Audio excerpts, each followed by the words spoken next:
உங்க டிஎல் உங்களை வேலை விஷயமா திட்டும் போது உங்களுக்கு எப்படி இருக்கும்? தோ நீங்க எப்படி இஞ்சி தின்ன அழகான குரங்கு மாதிரி இருக்கீங்க, அதே மாதிரி தான் எனக்கு இருக்கும். என்ன அழகுல கொஞ்சம் கம்மி. இங்க பாருங்க, உங்களுக்கு மேல இருக்கிறதுனால அவர் தான் உங்க ஜாப்க்கு ரெஸ்பான்சிபிள். சோ நீங்க வேலை விஷயமா ஏதாவது தப்பு பண்ணும்போது அவர் திட்டுறதுல என்ன தப்பு? திட்டுறதுக்கும் அடிக்கிறதுக்கும் யாருக்குமே ரைட்ஸ் இல்ல டீச்சர். இப்போ நாளைக்கே நான் உங்களை கல்யாணம் பண்றேன் வைங்களேன்.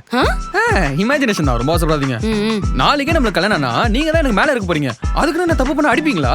அகிம்சையை கையாளுறதுக்கு 1000 வழி இருக்கும்போது வன்முறை எதுக்குன்னு காந்தியடிகளே கேட்கறாருங்க. சில விஷயம்லாம் சொல்ற விதத்துல சொன்னாதான் புரியும். அதெல்லாம் ஒரு ஸ்டீரியோடைப் டீச்சர். உங்களுக்கு சொன்னா புரியாது. இது தூக்கி போடுங்களேன். தூக்கி போடுங்க. இது எதுக்கு தூக்கி போட சொல்றான்?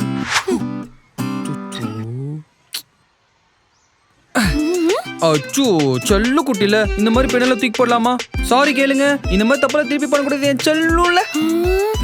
பாத்தீங்களா எவ்வளவு டென்ஷனா இருந்தா நீங்க இவ்ளோ காம் ஆயிட்டீங்க. அன்பிற்கும் உண்டோ அடைக்கும் தாப்பால். இதோட ஃபுல் வீடியோ பார்க்க ஹேண்டில் கீழ இருக்கிற ப்ளே பட்டனை கிளிக் பண்ணி பாருங்க.